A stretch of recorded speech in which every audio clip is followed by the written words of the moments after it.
बिहार को कौन जलाया यह जांच का विषय है। कहा जाता है गांव देहात में कि जब गांव में आग लगा तो उस गांव के तो बिहार जल रहा था और यहाँ बिहार में जुलूस निकाला जा रहा था तलवार के बल पे। ये कौन लोग हैं तलवार लेकर के जुलूस निकालने वाले लोग। इतने ढीले ढाले तरीके से सरकारें नहीं चलाई जाती। इस तरह के मसलों में जब दंगे होते हैं रात को 12 बजे भी जाना होगा तो सरकार के प्रमुख अधिकारियों को राजनेताओं को जाना पड़ता है। बिहार जल रहा है हुजूर और आप खा रहे हैं खजूर, ये कहा जा रहा है भाजपा की तरफ से नीतीश कुमार के ऊपर कि दावते इफ्तार का सिलसिला बिहार में लगातार चल रहा है और बिहार शरीफ और सासाराम में जिस तरीके से घटना हुई है तो उस पर कार्रवाई धीमी है। ऐसे कई ऐसे सवाल हैं जिस पर हम बात करेंगे। आरजेडी के विधायक हैं सुधाकर सिंह। नीतीश कुमार के ऊपर ये कहा जा रहा है कि बिहार जल रहा है और आप लोग सब खजूर खा रहे हैं, इफ्तार पार्टी मना रहे हैं।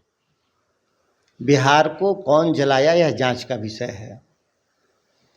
कहा जाता है गांव देहात में कि जब गांव में आग लगा तो उस गांव के गुंडे तो बिहार जल रहा था और यहाँ बिहार में जुलूस निकाला जा रहा था तलवार के बल पे। ये कौन लोग हैं तलवार लेकर के जुलूस निकालने वाले लोग। पहचानने की ज़रूरत है, दंडित करने की ज़रूरत है। बिहार सरकार की चूक है इसमें। मैं मानता हूँ कि राज्य सरकार की विफलता है इसमें। कार्रवाई में धीमी हुई है। धीमी ही नहीं, बहुत धीमी प्रतिक्रिया थी राज्य सरकार की। इतने ढीले ढाले तरीके से सरकारें नहीं चलाई जाती। इस तरह के मसलों में जब दंगे होते हैं रात को 12 बजे भी जाना होगा तो सरकार के प्रमुख अधिकारियों को राजनेताओं को जाना पड़ता है। मुझे याद है उस दौर में जब दंगे करने का प्रयास होते थे तो लालू प्रसाद जी उनके साथ कैबिनेट के कई लोग जाते थे और नियंत्रण में लाते थे मामले को। ये राजनीतिक मसला होता है दंगे, ये कोई कानून व्यवस्था का मसला नहीं है। ये वोट बैंक की राजनीति करने वाले लोग इस तरह के कांड को कराते हैं। ऐसे लोगों को पहचानने की ज़रूरत है। और भाजपा क्या आरोप लगाएगी, आप ठीक से जांच करिएगा तो चेहरे एकदम समझ में आ जाएंगे कौन लोग दंगे के पीछे थे। इसमें आपको क्या लगता है कौन लोग?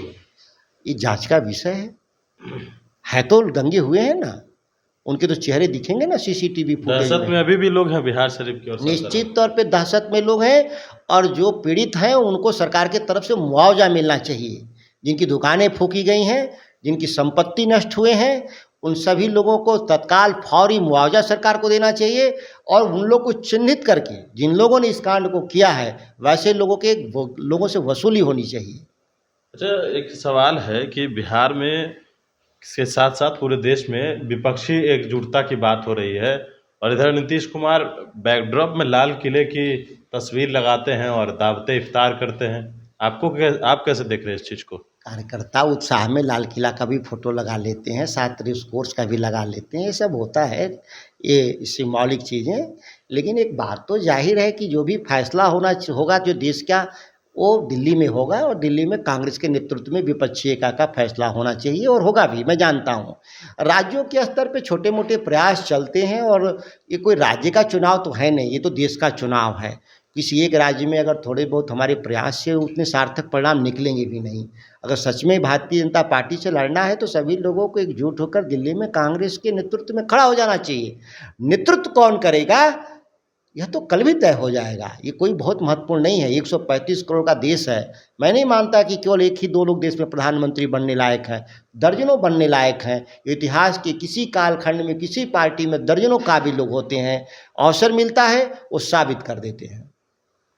अच्छा, एक सवाल है कि आपके भाई पुनीत सिंह हैं और उन्होंने चुनाव लड़ा था, काफ़ी कहा जाए कि कम मार्जिन से वो चुनाव हार गए, कहाँ चूक रह गई? चुनाव डॉक्टर पुनीत ने बहुत बहादुरी से लड़ा, उनको बहुत बधाई। विपरीत परिस्थितियों में भी वो अच्छा वोट पाए।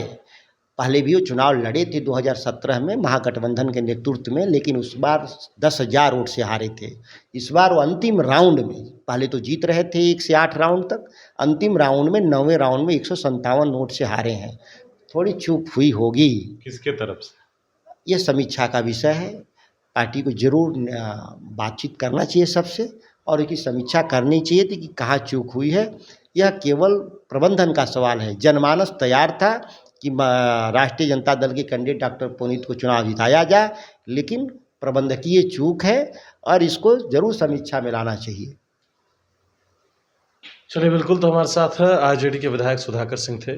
कई सवाल थे जो हमने इनसे लिए हैं और जो बिहार का माहौल है उसको लेकर इन्होंने कहा है कि राज्य सरकार से चूक हुई है और साथ ही साथ जो कार्रवाई की गति है वो बेहद धीमी है। हालांकि आगे क्या होगा ये तो आने वाले वक्त में पता चलेगा। गणेश फाउंडेशन के साथ नमस्कार।